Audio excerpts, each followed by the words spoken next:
What if the dream of a new world turned into one of history's greatest unsolved mysteries? In 1587, over a century before the Pilgrims landed at Plymouth Rock, a group of 115 English men, women, and children set sail for America with high hopes. They weren't just explorers, they were families, led by Governor John White, determined to establish England's first permanent foothold in the New World on a remote strip of land called Roanoke Island. But when a supply ship returned just 3 years later, the settlement was gone. No signs of struggle, no bodies, only a single, cryptic word carved into a wooden post, CROATOAN. Was it a clue to their location, a desperate warning, or the final, haunting message of a people swallowed by the wilderness?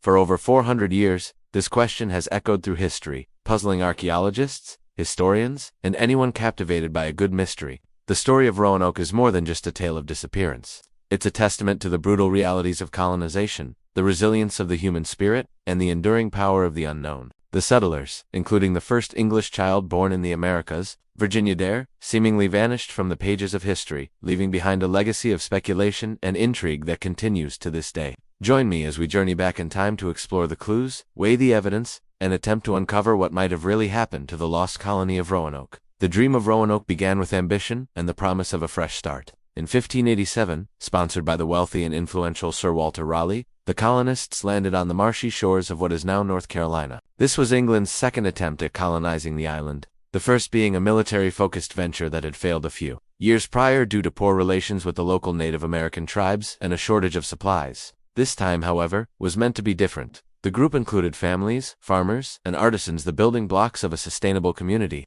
They arrived late in the planting season, making it difficult to grow their own food, and they quickly realized that their survival would depend on a steady stream of supplies from England and peaceful trade with their indigenous neighbors. However, their relationship with the local CROATOAN and CROATOAN peoples was complicated from the start. While some interactions were peaceful, lingering tensions from the previous English expedition created an atmosphere of mistrust. As resources dwindled and the harsh American winter loomed, Governor John White knew he had to act. He made the difficult decision to sail back to England to gather more supplies and reinforcements, leaving his daughter, his granddaughter Virginia Dare, and the rest of the colonists behind. He promised to return swiftly, expecting to be back within a year.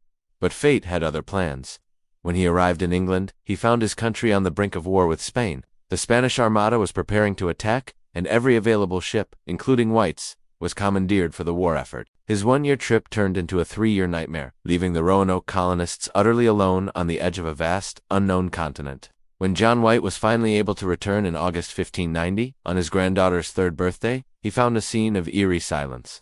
The settlement he had left bustling with life was now completely deserted. The houses had been carefully dismantled, not violently destroyed. The protective palisade wall that had encircled the settlement was still standing, but the colonists were gone. There were no human remains, no skeletons, no graves, and no signs of a battle or struggle that would suggest an attack. It was as if the 115 settlers had simply packed up and walked away.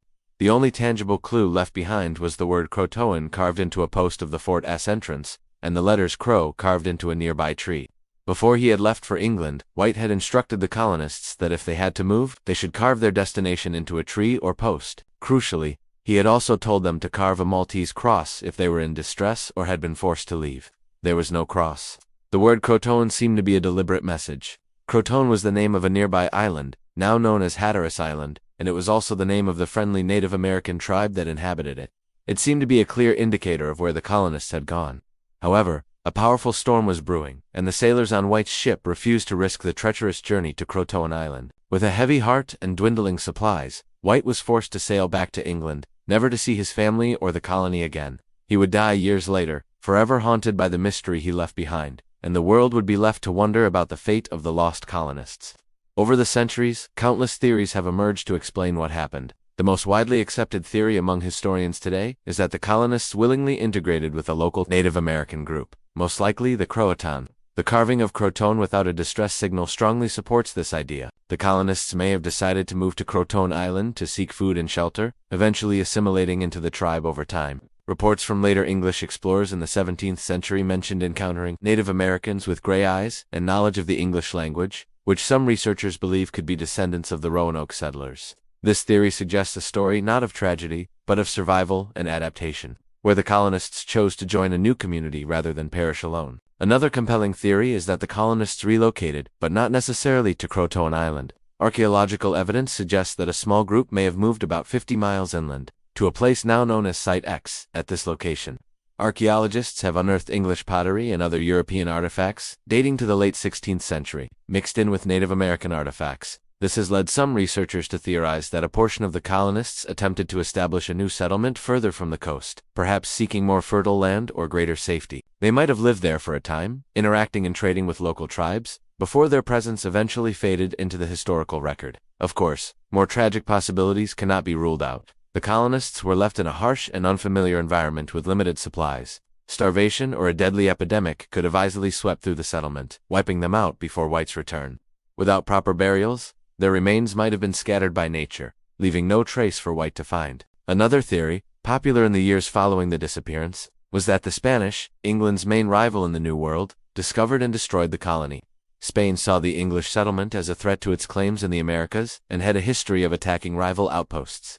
However, there is no direct archaeological evidence or Spanish record of such an attack, making this theory highly speculative. In the modern era, the search for answers has moved from historical texts to the soil itself. New archaeological findings continue to breathe life into this cold case. Excavations on Hatteras Island, the ancestral home of the CROATOAN people, have uncovered a trove of late 16th century English artifacts, including part of a sword, scientific instruments, and everyday items that could have belonged to the colonists. These discoveries provide tantalizing evidence that at least some of the settlers made their way to the island. Just as the carving suggested, the work at Site X inland continues to point toward a splinter group that moved west. Today, scientists are employing cutting-edge technology to peel back the layers of the mystery. Ground-penetrating radar is being used to search for buried structures and graves without disturbing the land. DNA analysis of local family lines with oral traditions of European ancestry is also underway, offering the incredible possibility of genetically linking living people to the lost colonists. While a definitive answer remains elusive, each new discovery, each shard of pottery or fragment of a story, brings us one step closer to understanding the fate of the Roanoke settlers. The story of the Lost Colony of Roanoke has become more than just a historical event. It is a foundational American myth. It has inspired countless books, plays, and films, cementing its place in popular culture as a chilling tale of mystery and the unknown. But beyond the folklore, Roanoke serves as a powerful symbol of human endeavor. It represents the courage of those who ventured into a new world, the profound challenges they faced, and the enduring mystery that surrounds their fate. It reminds us that history is not always a settled story written in stone, but a dynamic puzzle where new clues can emerge at any moment. The search for the lost colonists is, in essence, a search for a missing piece of our own collective past. What really happened to those 115 souls remains one of history's most compelling enigmas. Were they lost to disease, integrated into a new culture, or did they simply walk into the heart of a continent, their story waiting to be rediscovered? The final chapter of Roanoke has yet to be written. Subscribe to my channel for more journeys into the most fascinating mysteries of history.